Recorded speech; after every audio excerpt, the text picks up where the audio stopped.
I was actually fine looking stupid until I listened to people who doesn't want to be. Now, just be aware that um, people had a lot of fears. And one of the greatest fears that people have is the fear of criticism. Until you actually look at of that fear, the fear of criticism as something that as it is, and that it's not something that is to be afraid of, but really it's just the fact that people have, and I, or even you, have that fear of criticism. Now, because of that fear of criticism, people would actually let that fear sink back into you, by either talking negatively, verbally, or through the comments, or even just thinking negatively about whatever it is that you are doing. Okay, and they also show that by these people, by actually not supporting you because of how they saw you, or how they perceived you, how they perceived who you were before, as compared to what you're currently doing now. Also, even just the way you talk, like the ums and the you know what, and those filler words, um, actually also gives them a cringe, especially when you have that certain energy. Either you are a talker that has high energy, or even a talker that has a low energy and a bit more calm voice, or somewhere in between. I even have a comment before that, Hans, or Hans, you're so loud and noisy. And to me, before, I actually internalized that, and I actually thought about that and ponder about what I've actually done, and I actually adjusted into some personality that what other people may accept. And I realized that I'm actually living based on what other people has defined of me, and it's not me, because there are occasions that I am so loud, and there are also occasions that I'm like more calm, and it is just a burst of emotions, and just I'm just being me. I'm just being a person, and a human as I am. Now, some people would actually would actually cringe or doesn't like what that you are doing, and even the incorrect grammar. English is not my first language, but because I'm a Filipino, but English is something that I can talk comfortably. But I'm not the best English speaker out there, and I accepted that. And even despite that, people would have cringe or doesn't like the way you actually talk as well. Even the way I boldly accept my failures and my imperfections, to me, it's something that I a bliss of actually, hey, I failed and I learned something new, and I think there's something that I can improve. It's just like a kid that actually discovers something. But some people would actually, get ashamed or get cringed about what you're doing, and actually are afraid to become in that situation, because all of this, the fear of criticism, actually brings the person's fear out. The lesson here is just treat the fear of criticism as it is, and just become you. Just be you, because being you, being me, actually gives me the freedom to express myself, to express my consciousness. And that not everyone has that courage to actually do so.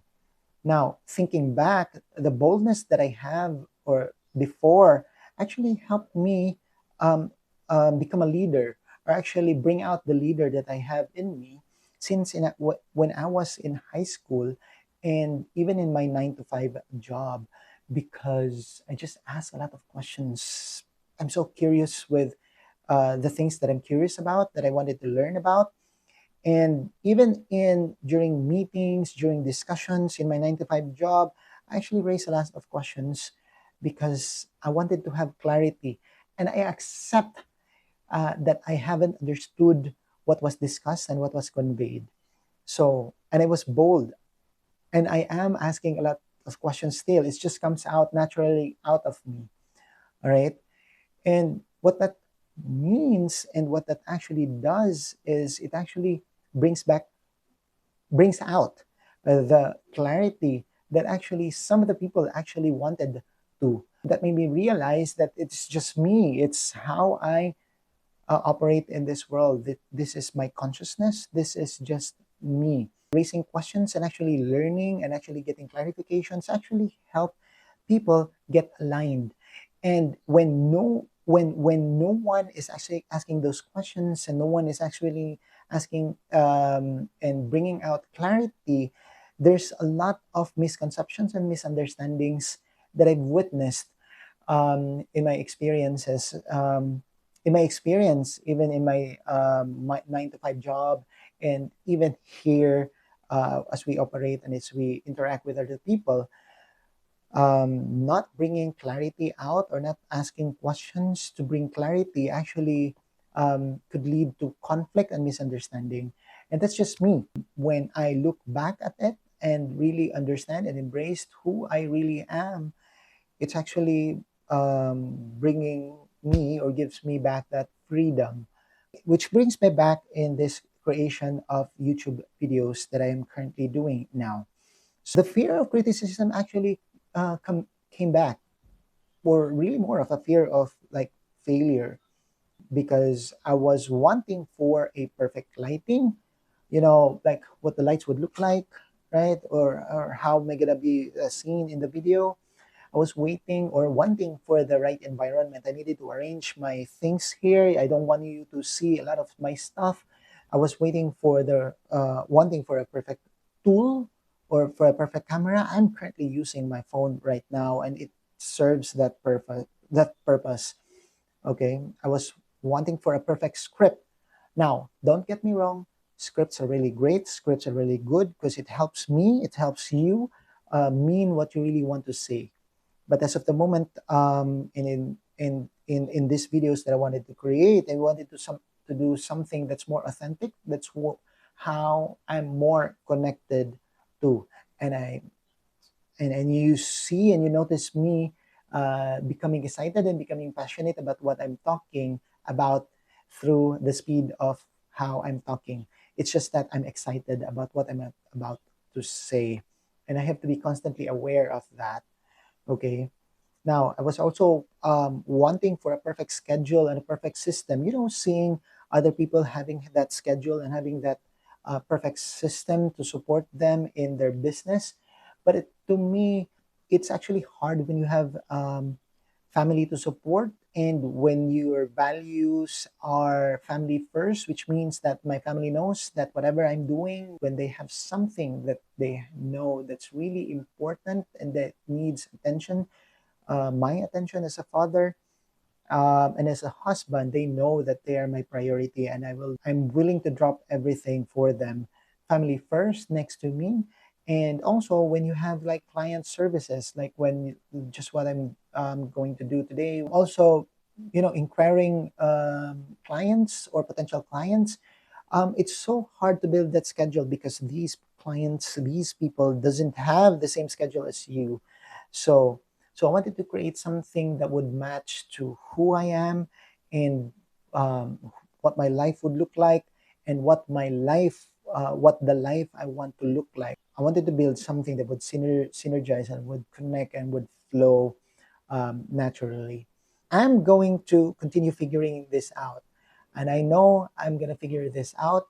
And I keep learning, and I just have to keep learning and keep iterating. And this is the only way that I can figure it out slowly. Okay. Now, by creating this type of videos, I wanted to find a way to let my authentic self come out. Okay, so I had made a lot of scripts before. I followed the script with the help of AI to assist me in meaning what I wanted to say. But I felt like there's that gap, there's that missing piece of who Hans really is, who I really am. So, um, so I wanted to have that flow where I can actually talk freely and just be me, especially in the age of AI. nowadays, where every like the learning gap has decreased a lot of um, greatly, and learning and doing a lot of things had become easier through AI, and you couldn't even distinguish whether that person or that someone you're talking to, or the video or that you're watching, is a really human, or you're talking with an AI. So my belief is that people would really want to look for people. I myself, I'm looking for a genuine connection, a genuine relationship with other people. So that would set apart from you, bringing your authentic self out, versus becoming someone that you're not, that's just not you. Okay. So also, when you compare with everyone online or anyone online, a lot of gurus out there, and a lot of mentors and coaches out there that actually seem to have made it and figured it out, actually makes me feel that I'm so far away from where they are now, and where I'm currently at. And when you look at those coaches and gurus, it's so hard not to compare yourself um, with them, when in fact you only need you to compare to. That is something that you have to accept. You have to compare yourself, your previous self, from your current self. So, and just have to operate your current self um, with all of those learnings and all of the foundations that you have built from your past experiences. And that is already a feat. And you have to accept that and just be you. That's why being you is actually more advantages than becoming someone that you're not you, and following someone's ways of doing it. And when you feel like it's not connected deeply to you, it's actually making you do things that is not you. You know what I'm saying? Because I believe your authentic self, and bringing your authentic self out there, is the most sustainable thing to do in this world, because nobody can play your role, nobody can become you, because there's only one you in this world, and that's only you. And you only exist in this world once in this lifetime, and no one can play that role. So, wouldn't it be more really liberating and really freeing if you just bring yourself and make a business out by just becoming you and bringing you?